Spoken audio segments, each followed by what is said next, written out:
So a lot of people aren't familiar directly with who we are, so I wanted to make a self-introduction video to let you know who we are, what we do, and a few of those details. My name is James. My family and I have been here in Nagoya, Japan since 2021, and we are church planting missionaries. My dad is Japanese, my mom is from the United States, and I was born and raised here in Japan. I went to school in the United States for college, met my wife in the States, and then we moved back to Japan. We spent a couple of years in a different city called Niigata, working with a different church planting family there.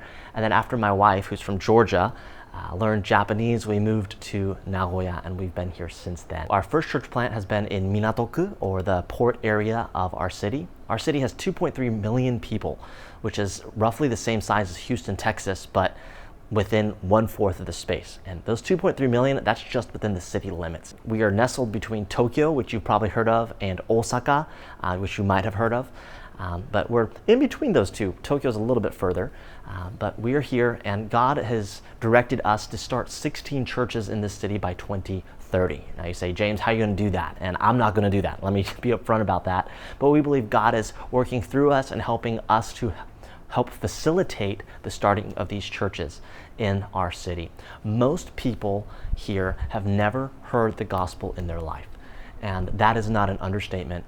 We have sat across the table from many people and shared the gospel with them, and you ask them, have you heard this before? And they say, no, this is the first time in my life. Just this past Sunday, we had a first-time visitor for our Sunday service. She said, I've never heard that before, that Jesus came back from the dead. So there's a lot of work to be done here. We are excited about what God is doing. We know that God is working in people's lives, both here and abroad, to get the gospel out and also to break hard hearts and work in their lives. If you are praying about getting involved in ministry in Japan, we'd love to connect. Send us a direct message or send me an email, and let's start a conversation. Thanks.